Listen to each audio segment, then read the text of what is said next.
शौक नहीं।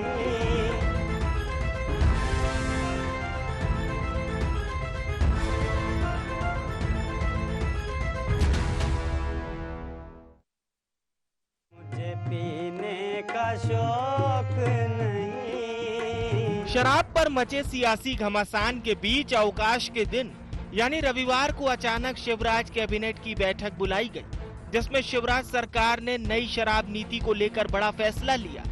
नई नीति के मुताबिक अब सूबे में सभी बार और अहाते बंद होंगे। स्कूल, कॉलेज, शिक्षण संस्थाओं और धर्म स्थलों से शराब दुकानें 100 मीटर दूरी पर होंगी। दुकानों में बैठकर शराब पीने की अनुमति नहीं होगी। इतना ही नहीं, यदि कोई शराब पीकर वाहन चलाता पकड़ा जाता है तो उसका ड्राइविंग लाइसेंस भी निरस्त होगा। प्रदेश में जितने भी अहाते हैं, सभी अहातों को बंद किया जा रहा है। धार्मिक संस्था, girls school, girls college, girls hostel, इनकी दूरी 50 मीटर हुआ करती थी, उसे बढ़ा के अब 100 मीटर किए जाने का, और सभी प्रकार की शैक्षणिक संस्थाएं, अभी तक 1-2 का ही मार्ग था, अब सभी प्रकार की शैक्षणिक संस्थाएं इसमें शामिल की गई है। जो शराब पी के वाहन चलाने वाले थे, उनके ड्राइविंग लाइसेंस निलंबित करने के लिए प्रावधान और कड़े करने का भी आज तय किया है। इस पर सीएम शिवराज ने कहा कि नशे में होकर कई बार लोग ऐसी आपराधिक परिस्थितियां पैदा कर देते हैं, जिसके कारण कानून और व्यवस्था की समस्या खड़ी हो जाती है। कई दुष्परिणाम होते हैं। अब शराब पी के कोई निकला तो शराब के नशे में कई बार वो ऐसी आपराधिक परिस्थितियां पैदा कर देता है कि जिसके कारण कानून और व्यवस्था की समस्या भी, कई बार माँ, बहन और बेटी की तरफ कुदृष्टि भी पड़ती है और ऐसी दुर्भाग्यपूर्ण घटनाएं भी होती थी। और इसलिए हमने तय किया है कि मध्य प्रदेश में शराब की दुकान के साथ अहाते नहीं होंगे।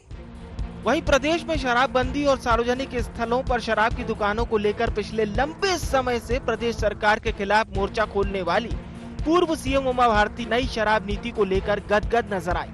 उन्होंने शिवराज सरकार की जमकर तारीफ की। ट्वीट कर लिखा कि शराब नीति ऐतिहासिक और क्रांतिकारी निर्णय है। इसके लिए मध्य प्रदेश के मुख्यमंत्री शिवराज सिंह चौहान जी का मध्य प्रदेश के सभी नागरिकों, खासकर महिलाओं की तरफ से अभिनंदन। वहीं नई शराब नीति को लेकर केंद्रीय मंत्री ज्योतिरादित्य सिंधिया ने नई शराब नीति का स्वागत किया। कहा कि मध्य प्रदेश के मुख्यमंत्री शिवराज सिंह चौहान ने शराब नीति को लेकर एक ऐतिहासिक कदम उठाया है। ये कदम महिलाओं के लिए ही नहीं बल्कि प्रदेश के 9 करोड़ लोगों के लिए लिया गया है।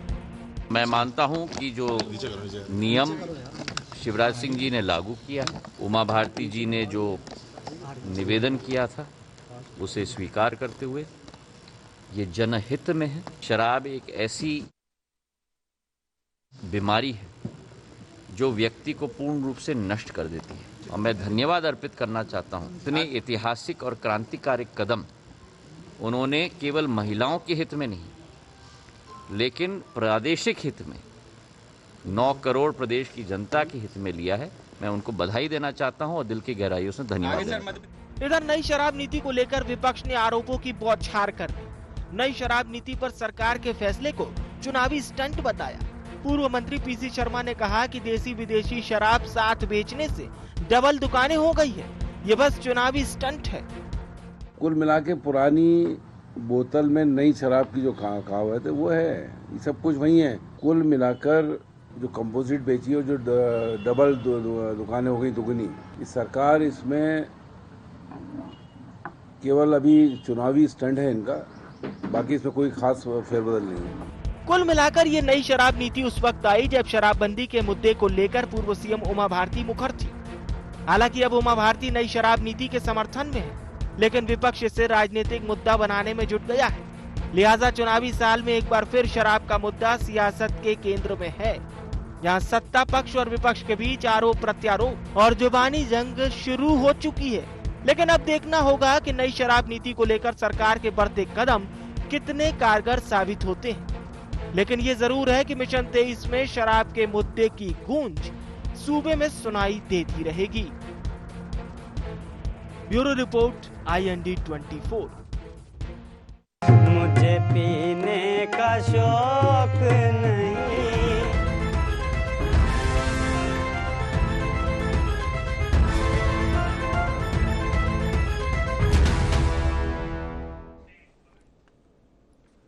नमस्कार, IND एजेंडा नई पॉलिसी पुरानी पॉलिटिक्स में आपका स्वागत है।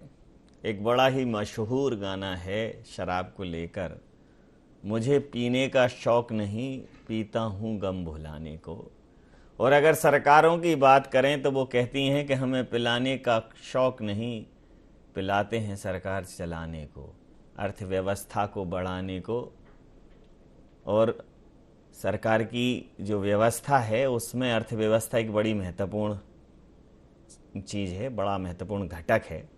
तो मध्य प्रदेश में शराबबंदी को लेकर पूर्ण शराबबंदी भी नहीं, पूर्ण शराबबंदी, ये बात थी उमा भारती जी की। लेकिन उमा भारती जी पिछले कुछ समय से अपने बयानों से लगातार दाएं बाएं होती नज़र आती रही हैं और इस शराबबंदी के मामले पर उन्होंने कहा था कि पूर्ण शराबबंदी से ज़्यादा कम कुछ भी उन्हें बर्दाश्त नहीं है। अब बात यह है कि ये समझना पड़ेगा कि ये जो शराबबंदी है जिन राज्यों में है वहाँ क्या हालात है, क्या वहाँ वास्तव में शराबबंदी हो पाई है। अवैध शराब की तस्करी और जहरीली शराब, गैर मानक की शराब से सैकड़ों मौतों के घटनाक्रम सामने आए। तो ये बात तो तय है कि अगर शराब की तरह देखा जाए तो अन्य तमाम मादक पदार्थ बाजार में बिक्री के लिए मौजूद हैं।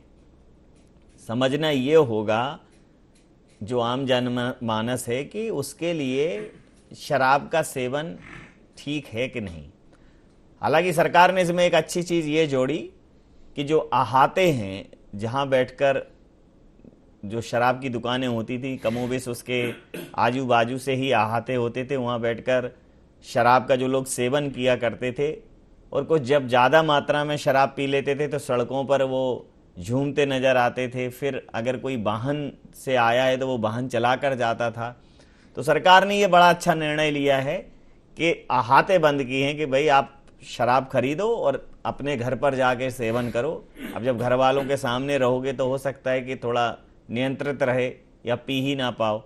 दूसरी चीज़, शराब पीकर अगर आप वाहन चला रहे हैं तो पहली बार 6 महीने का सस्पेंशन है आपके लाइसेंस का, दूसरी बार 1 साल का और तीसरे बार में आपका लाइसेंस ही निरस्त कर दिया जाएगा, ड्राइविंग लाइसेंस, और जुर्माना भी बढ़ाने की बात की गई है। तो ये अच्छा निर्णय है सरकार का। और सिर्फ पॉलिटिक्स के लिए आप कोई भी निर्णय ले लें, बड़बोलेपन के लिए कोई भी निर्णय ले लें, बड़ी बात दिखाने के लिए कोई भी निर्णय ले लें, लेकिन निर्णय व्यवहारिक हो और प्रायोगिक हो, वो ही चलता है। अन्यथा कानून कैसे टूटते हैं, कैसे धज्जियां उड़ती हैं हमने देखे। तो कानून वो हों जो तर्क सम्मत हों, जिनकी पालना की जा सके। कांग्रेस इसको नई बोतल में पुरानी शराब की संज्ञा दे रही है। तो चर्चा को विस्तार देने के पहले IND एजेंडा के मुख्य बिंदुओं की तरफ एक निगाह डालते हैं। क्या शराबबंदी की ओर बढ़ रहा मध्य प्रदेश? क्या नई शराब नीति से अपराधों में आएगी कमी? क्या सरकार के फैसले ने आधी आबादी को दिया बल? विपक्ष ने फैसले को क्यों बताया चुनावी स्टंट? तो इन्हीं सवालों के साथ चर्चा में आप सबका पुनः स्वागत है और हम सीधा रुख करेंगे अपने मेहमानों की ओर। डॉक्टर रामकिशोर दोगने जी पूर्व विधायक हैं, कांग्रेस के हमारे साथ हैं। गोविंद मालू जी मध्य प्रदेश भारतीय जनता पार्टी के वरिष्ठ नेता हमारे साथ हैं। मृगेंद्र सिंह साहब वरिष्ठ पत्रकार हमारे साथ मौजूद हैं। आप समस्त महानुभावों का बहुत बहुत स्वागत है। सीधा सवाल रामकिशोर जी, आपके हक से शराब नीति का विरोध कर रहे हैं, आपके उसमें तो आप महिलाओं के लिए अलग से शराब की दुकान लेकर आना चाहते थे। हालांकि ले आइए, उसमें कोई समस्या नहीं है। और लाना भी चाहिए। प्रैक्टिकल यही है, क्योंकि जो यहाँ भले ही हम मुंह चुरा लें, लेकिन अभी एक रिपोर्ट आई थी कि मध्य प्रदेश में 26% से ज़्यादा महिलाएं शराब और सिगरेट का सेवन कर रही हैं। ऑन रिकॉर्ड है, स्वास्थ्य विभाग की रिपोर्ट थी। और थोड़ा आप शहरों की तरफ चले जाओ तो आपको दुकानों में सामान्य तौर पे दिख जाएगा, और एयरपोर्ट पे चले जाओ तो पुरुषों से ज़्यादा महिलाओं की लाइन है। तो बिल्कुल छक्के महिलाएं पी रही हैं, धुएं के छल्ले उड़ा रही हैं, उसमें कोई गुरेज नहीं है। तो समझना पड़ेगा कि भाई समाज का ये, अब समाज इस तरफ भी जा रहा है। तो महिला हो या पुरुष, शराब अच्छी चीज नहीं है स्वास्थ्य के लिए, उन्हें समझना पड़ेगा। तो आप उस समय तो खोल रहे थे, अब अभी इसको आप इस बात पे सरकार का विरोध कर रहे हैं कि नहीं सरकार की नीति ठीक नहीं है। तो आपकी क्या नीति है इस पर? अगर मान लो आप सरकार होते या हो जाएं तो क्या करेंगे? देखिए नवीन जी, सबसे पहले तो ये समझना पड़ेगा, ये 20 साल से सरकार में बैठे हुए, सिर्फ 1.5 साल कांग्रेस की सरकार रही है। 20 साल में कोई नीति नहीं बनाई। अभी चुनाव आए, अभी 8 महीने बचे हुए चुनाव के पास आए हैं और नीति बना रहे हैं। तो सबसे पहले तो यही गलत है, जनता को लुभाने के लिए। और दूसरा पहलू आप देखें कि माननीय उमा भारती जी को ये संतुष्ट कर रहे हैं, पर इसमें संतुष्ट उमा भारती जी खुद हो रही हैं, उनकी बातें नहीं हो रही। उन्होंने जो बातें रखी थी अभी तक, जो जनता के बीच में गई थी, वो हो रही है क्या? उन्होंने सीधा बोला था शराबबंदी का, मध्य प्रदेश में शराबबंदी नहीं है, ये तो और खुला वो दे रहे हैं। आप बताइए, अहाते में तो आदमी बैठ के पी रहा था, अपने घर जाके सो जाता था, अब तो रास्ते में बैठ के पियेंगे। घर में कोई भी पत्नी अपने सामने अपने पति पीते हुए नहीं देख पाएगी, तो वो घर में तो पी नहीं सकता, वो रास्ते में पिएगा, फिर और ज्यादा नुकसान होगा इस चीज का। तो इसको शराबबंदी करना चाहिए ना, जो बात आपने बोली उसको करना चाहिए। आप अपनी बातों से हटकर और नई नीति ला रहे हैं, और दूसरा चुनाव के समय पे लाकर इसका सिगुपा छोड़ रहे हैं जनता के बीच में, तो ये ही गलत है। शराब नीति से टैक्स आता है, सरकारों को टैक्स मिलता है, सरकारों को लाभ उस चीज का मिलता है, विकास में पैसा लगता है, ये निश्चित है। पर ये हम कंट्रोल जो कर रहे हैं, जो कंट्रोल अगर होता है तो समझ में आती है। जैसे आपने बिल्कुल बताया 26% महिलाएं शराब पी रही हैं, पुरुष पी रहे हैं, तो ये अगर कंट्रोल हो जाए कि पूरा हम कंट्रोल कर दे रहे हैं, तो समझ में आती है सरकार की, जो सरकार काम कर रही है वो सही तरीके से काम कर रही है। पर कंट्रोल नहीं होना है, ये निश्चित और बढ़ना है और बढ़ेगा ये, तो ये कोई तरीका नहीं हुआ। मेरा तो ये कहना है कि उमा भारती जी ने जैसे शराबबंदी की बात की है, तो शराबबंदी पूर्णतः होना चाहिए और वही लागू करे तो ज्यादा अच्छा रहेगा। जी, समझ लेता हूं आपकी बात। गोविंद मालू जी, ये पूर्ण शराबबंदी की मांग कांग्रेस कर रही है, वो उमा भारती जी की मांग का समर्थन कर रही है, हालांकि उसके अपने एजेंडे में शराब को लेकर क्या है ये स्पष्ट नहीं है।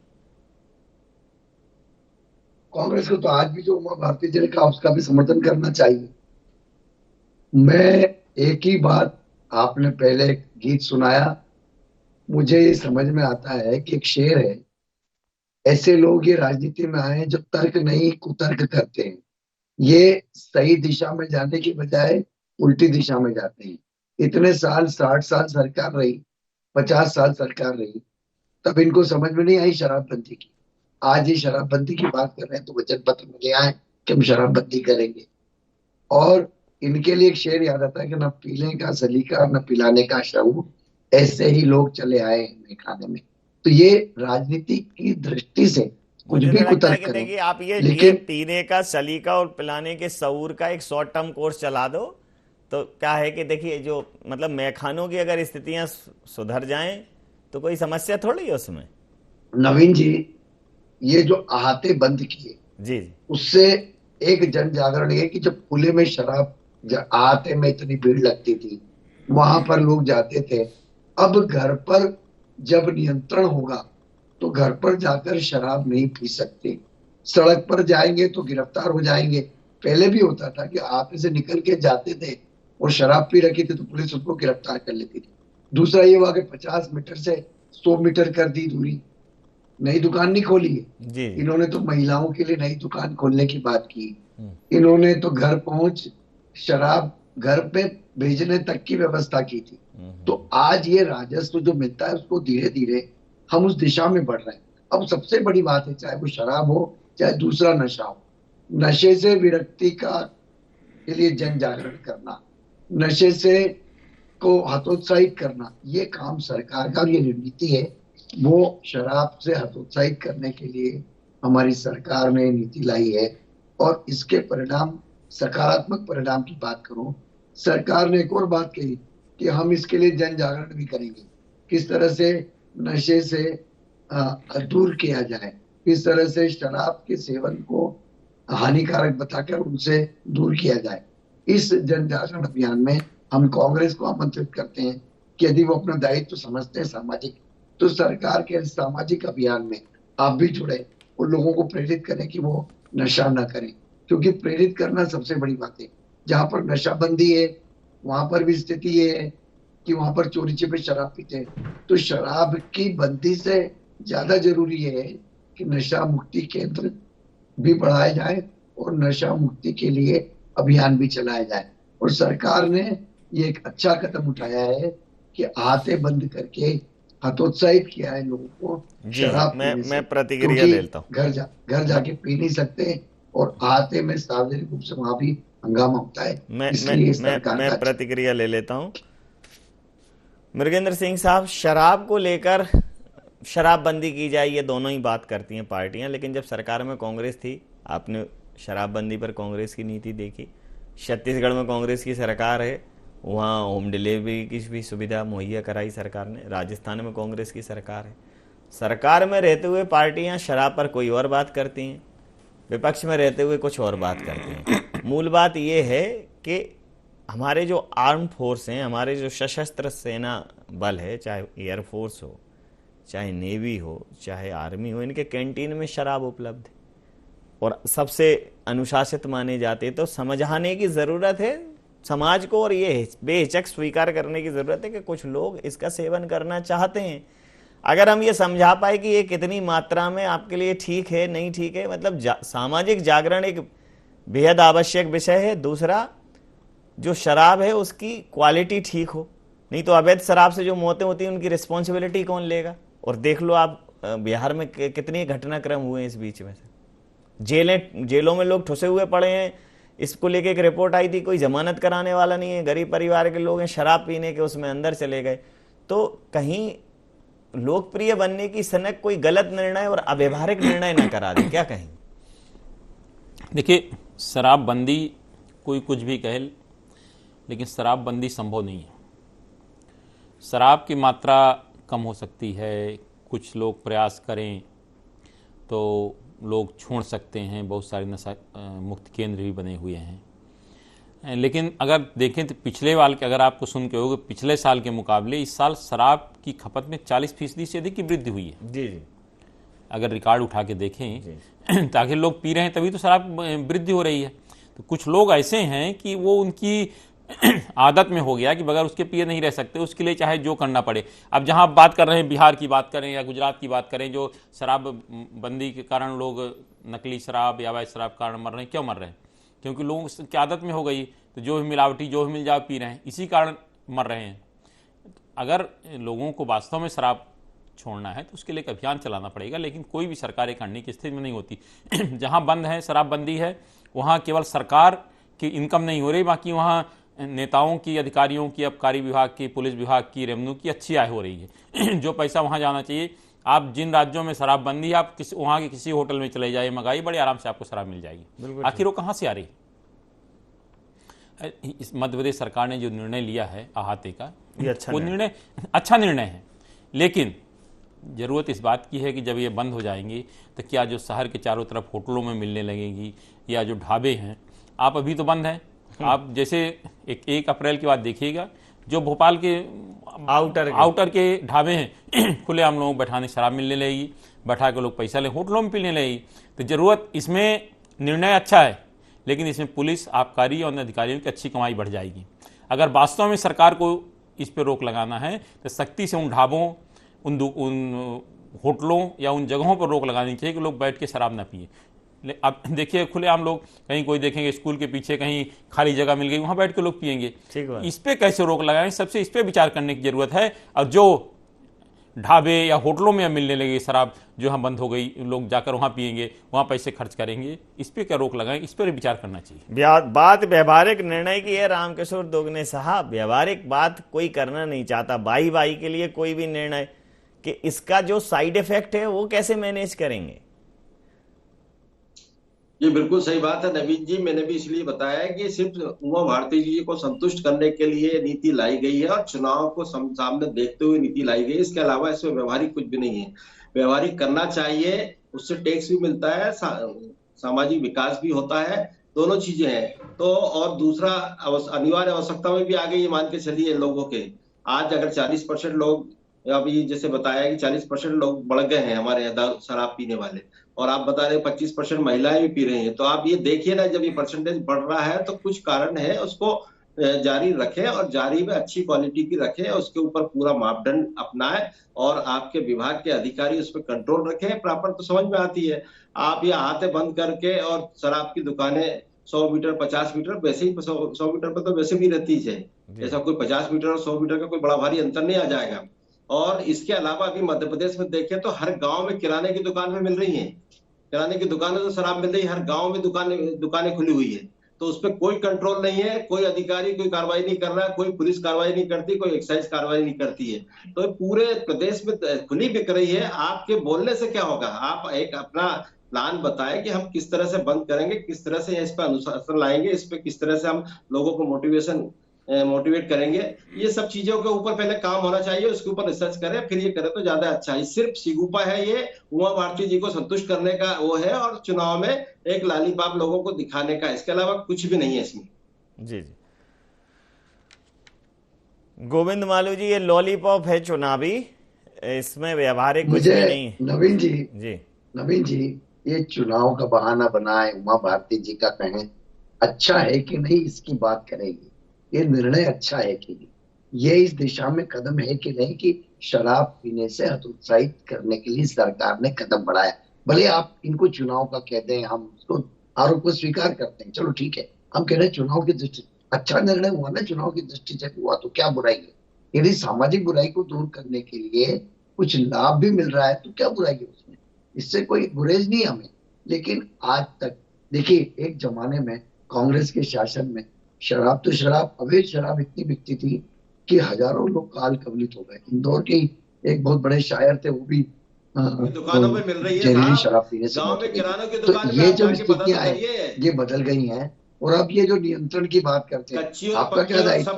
आपका सामाजिक दायित्व है विपक्ष के नाते, आप भी देखें कि कहाँ गड़बड़ हो रही है, बताएं सरकार को, आप वहां पर जाएं, हम इंगित करें मुख्यमंत्री जी को, मंत्री जी को। अरे आज गला खराब है मालू साहब का, आपका क्या? मालू साहब को बोलने दीजिए, गला खराब है मालू साहब। आपका कहीं ना कहीं इन पुराने शराब माफियाओं से जो संबंध है उसके कारण आप नहीं बोल पाते और आप यहाँ चिल्ला रहे हैं, आप शोर मचाते हैं। इसलिए मैं आपसे अंतिम प्रतिक्रिया के साथ चर्चा समाप्त करूंगा। अंतिम प्रतिक्रिया के साथ चर्चा समाप्त करूंगा। माफिया बने हुए हैं। अंतिम प्रतिक्रिया के साथ चर्चा समाप्त करूंगा। मृगेंद्र सिंह साहब, जो आपने कहा कि देखिए हतोत्साहित करने के लिए अच्छा है कि शराब खाने के बाजू में आप एक जगह पे 150 लोग शराब का सेवन करते थे, फिर वो वहां से लड़खड़ाते निकलते हुए, तो अब सरकार को ये नोटिस करना होगा कि ये जो लोग हैं, ये जो क्राउड है, ये वहां से हटेगा तो कहाँ जाके रोकेगा। अगर आपके घर में ये एक स्वीकार्यता है कि आप बैठ के सुकून से शराब पी सकते हैं, तो अगर घर की स्वीकार्यता है शराब वाली, तो निश्चित रूप से उसकी मात्रा की सीमा भी तय हो जाती है और वो व्यवस्थित हो जाती है। एक बड़ा सामाजिक ऐसा देखने में आया है। लेकिन जैसे ही ये कहीं गुट बनते हैं, थोड़े हुड़दंगी युवक जुड़ते हैं या व्यक्ति जुड़ते हैं, तो बाद में फिर पता चलता है कि वो किसी कोने में, किसी पुलिया के नीचे, तो फिर आपराधिक घटनाओं को भी कई बार देखा है, सामने आई है। तो आपने जो कहा कि इसका साइड इफेक्ट कंट्रोल करने के लिए विभाग को, पुलिस को, सबको एक ज्वाइंट कार्रवाई सतत करनी पड़ेगी, तब जाके इसके परिणाम ठीक निकलेंगे। निश्चित रूप से इसके परिणाम तभी आएंगे जब सख्त कार्रवाई हो। आप देखिए, अधिकतर जो लोग शराब पीने वाले, घर में बहुत कम महिलाएं होंगी जो ये लागू करती होंगी, उनका पति बैठ के घर में शराब पिए। कुछ हो सकते हैं 10-15% या साथ भी बैठ के लोग पीते हैं, लेकिन एक सीमित मात्रा में। लेकिन जो इस तरह से जो है कोई मजदूर आया है, वो मजदूरी करके लौटा और रास्ते में एक बोतल उसने खरीद ली और चलो रहा, तो कहाँ घर में उसको पत्नी, तो मुझे नहीं लगता कि ऐसी कोई पत्नी लाऊ, तो उसको कहीं बैठ के पिएगा। निश्चित रूप से ये अगर ऐसी व्यवस्था हो जाए कि सख्त हो, कहीं किसी होटल में जो जिसके पास बियर बार का लाइसेंस नहीं, क्या सरकार इंश्योर कर सकती है कि उसके यहाँ शराब को नहीं पी सकता कोई? या ढाबे में जो आप देखिएगा अप्रैल में ढाबों में ये तो ठीक ही है बैठने की, तो लोग शराब खुलेआम बिकने लगी। इसके पहले रहा है हर जगह, ये इससे जब आते नहीं थे। तो निश्चित रूप से सरकार का कदम अच्छा है, लेकिन जरूरत इस बात की है, इस बात पर भी सख्ती की जाए कि लोग इधर उधर कहीं भी बैठ के शराब न पिएं, लोगों को शराब खरीदें और जाकर घर में पिएं या घर के बाहर, ताकि रोड पर हंगामा न करें और वाहन न चलाएं, ताकि दुर्घटना से लोग बचा जा सके। बिल्कुल सही का। समय सीमा के चलते ये चर्चा मैं यहाँ समाप्त करूंगा। आप समस्त महानुभावों का बहुत बहुत धन्यवाद, बहुत बहुत आभार। तो मध्य प्रदेश में नई शराब नीति के तहत अब अहाते बंद किए जाएंगे और ये प्रक्रिया अप्रैल 2023 से शुरू हो जाएगी। सवाल ये है कि अहातों में जो शराब के शौकीन लोग हैं, क्या अब वो अन्यंत्र जाकर शराब नहीं पिएंगे, और पिएंगे तो क्या अवैध शराबखोरी की प्रवृत्ति को बढ़ावा नहीं मिलेगा? इसके लिए सरकार क्या कदम उठाएगी वो देखना निश्चित रूप से गंभीर होगा। और शराबबंदी तो नहीं हो सकती, क्योंकि नशा ये प्यार का नशा है, ये वैसा नशा नहीं है, ये अर्थव्यवस्था का भी नशा है। अर्थव्यवस्था ही झूम जाएगी। और जिन राज्यों में नहीं है शराब, तो एक पैरेलल ब्लैक मनी की इकोनॉमी शुरू हो गई इसको लेके, और उससे ज्यादा पैसे का आदान प्रदान हो रहा है। शराब जो है वो उसकी कोई गुणवत्ता नहीं है, उसकी कोई मानक, उसकी क्वालिटी पे कोई बात नहीं है, क्योंकि रिकॉर्ड में ही नहीं है। तो व्यावहारिक दृष्टिकोण से निर्णय लेने ही पड़ेंगे। आज जब माननीय उच्च न्यायालय तमाम सामाजिक वर्जनाओं को ध्यान में रखते हुए जब लिव इन को कानूनी मान्यता दे रहे हैं, जब ये एडल्ट्री को कानूनी मान्यता दे रहे हैं, विवाहेतर संबंधों को कानूनी मान्यता दे रहे हैं, तब शराब पर पूर्ण नियंत्रण ये कानूनन संभव नहीं है। हाँ, सामाजिक जागरूकता का विषय है। जो नहीं पीते हैं वो नहीं पीते हैं, उनको समझ में आता है कि ये क्यों नहीं पीना है। कई लोग हैं जिन्होंने शराब छोड़ी है, जिन्होंने मांसाहार छोड़ा। तो सामाजिक जागरूकता एक बड़ा विषय है, इसमें सरकार को, समाज को, सबको मिलकर काम करना होगा। इस नीति में हतोत्साहित करने का प्रयास किया गया है, शराब को हतोत्साहित करने का प्रयास किया गया है, और इसका फायदा मध्य प्रदेश की सरकार उठाएगी चुनावों में। उमा भारती जी तो कम से कम अभी शांत हो गई हैं, क्योंकि जिस प्रकार से उन्होंने इस नीति की प्रशंसा की है, उससे ये समझ में आता है कि उमा भारती जी की तरफ से उठता हुआ राजनीतिक बवंडर शांत हो गया। आई इंडिया एजेंडा में तई आप बने रहिए IND24 के साथ और देखते रहिए IND24। नमस्कार। मुझे पीने का शौक नहीं।